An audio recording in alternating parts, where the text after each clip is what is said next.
नमस्कार। कैसे हैं आप सभी। बीते कुछ दिन से सोच रहा था, कई बार लिखा भी, कि सोचा कि आप सभी से रूबरू होऊंगा अपने इस YouTube चैनल के माध्यम से अपनी आपकी बात। आशा करता हूं कि आप सभी कुशल होंगे, आपके सभी परिवारजन भी कुशल होंगे। मित्रों, कोरोना की जो संकट की घड़ी है, धीरे धीरे धुआं छट रहा है, लेकिन ये धुंध शहरों के गलियों मोहल्लों से लेकर के आज तक गांवों में पहुंच गई है। उन गांवों में, जो गांव हमारी देश की अर्थव्यवस्था के केंद्र बिंदु हैं, उन गांवों में जहां पे किसान अन्न उपजाता है, किसान फसल पैदा करता है और 12 मास हमारे आपके खाने का प्रबंध करता है। मैंने देखा, बड़ी नज़दीकी से अनुभव किया। लोगों के फ़ोन आते थे, लोग हेल्प करने के लिए गुहार लगाते थे, लोग मदद मांगते थे। किसी को बेड चाहिए था, किसी को ऑक्सीजन चाहिए था, किसी को एम्बुलेंस चाहिए था। हर एक आदमी परेशान था, जूझ रहा था अपनों के लिए, अपने परिवारजनों के लिए। मैंने मदद भी की।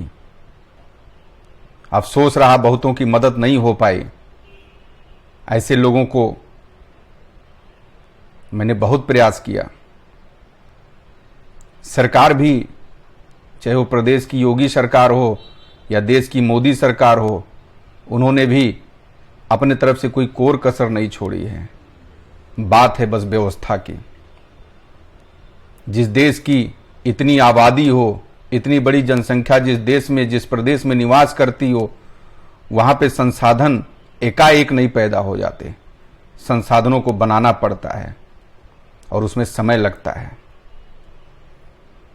सरकारें जूझ रही थीं, लोग अपने के स्वास्थ्य के प्रति जूझ रहे थे। ऐसे में हमारे ऐसे भी भाई थे जो अपने मुनाफे को बनाने के लिए जूझ रहे थे। हम कैसे ज्यादा से ज्यादा कमा ले जाएं, इसके लिए जूझ रहे थे। हमारे जेब में कितना ज्यादा से ज्यादा लोगों के हाथ से माल आकर के जेब में चला जाए, इसके लिए जूझ रहे थे। घिन आती है ऐसे लोगों पे।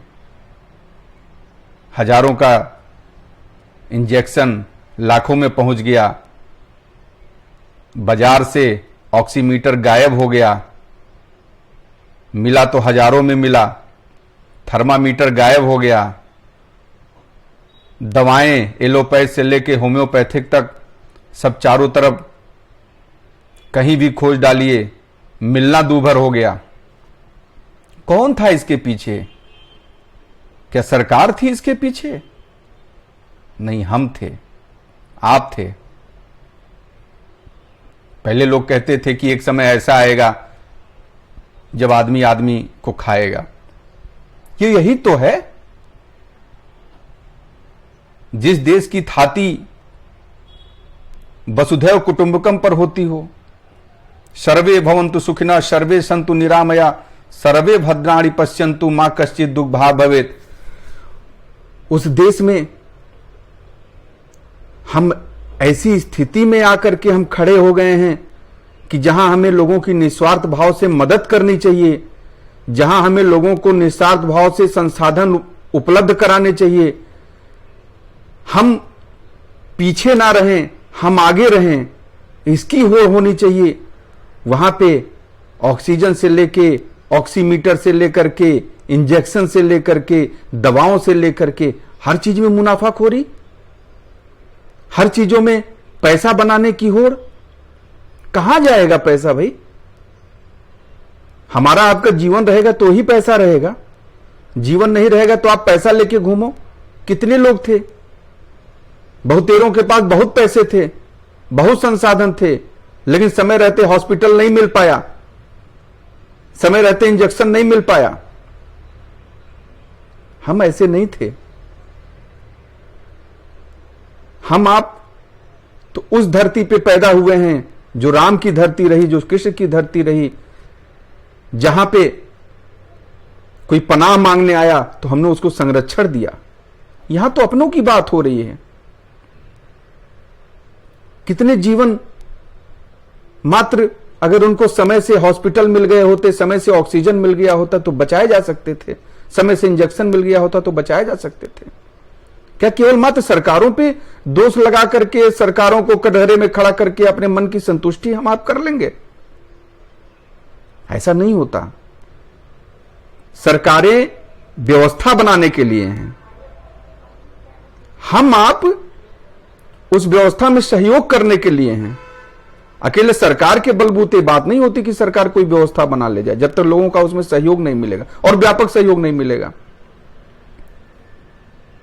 आज गांव में, हम तो शहर में रहने वाले लोग हैं, लेकिन जो गांव में रहते हैं लोग, उनके पास ना ऑक्सीमीटर है, ना थर्मामीटर है, बहुत कुछ। तो वहां पे जो स्थानीय डॉक्टर हैं, जो छोटे मोटे दुकान में अपनी डॉक्टरी का पेशा कर रहे हैं, ऐसे लोगों ने लोगों के स्वास्थ्य को संभाल के रखा हुआ। छोटे से बुखार पे पैरासीटामॉल दे दिया, इंजेक्शन दे दिया। हमारी आपकी जिम्मेदारी है, उस जिम्मेदारी से हम आप भाग नहीं सकते हैं।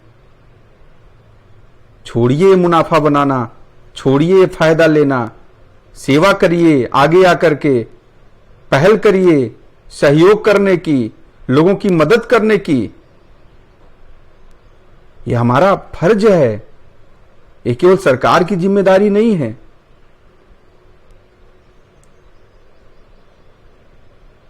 सकारात्मकता और नकारात्मकता। सकारात्मक चीजें बहुत ही मुश्किल होती हैं करना, लेकिन नकारात्मक चीजें करना कोई कठिन नहीं होता है। रचना करना बड़ा मुश्किल होता है। आपको एक घर बनाना हो तो कितना समय लगता है, लेकिन उस घर को उजाड़ना हो तो चंद मिनट भी नहीं लगेंगे। हमारी आपकी जिम्मेदारी, हम आप अपना मुल्क बनाएं, मुल्क का विध्वंस ना करें। संकल्प करिए, आगे बढ़िए मदद के लिए। यह हमारी आपकी जिम्मेदारी है और हमें अपनी जिम्मेदारी से कभी पीछे नहीं रहना चाहिए। हमारा जन्म, मनुष्य का जन्म ही मानव कल्याण के लिए होता है। वह मानव कल्याण में सबके स्वास्थ्य से लेकर के हर चीजें निहित होती हैं। अपनी जिम्मेदारी को समझिए, आगे बढ़िए, आइए कदम से कदम मिला करके इन गंभीर परिस्थितियों में लोगों का सहयोग करें, लोगों की मदद करें। आज के लिए बस इतना ही, आगे फिर मिलेंगे। बहुत बहुत धन्यवाद। नमस्कार।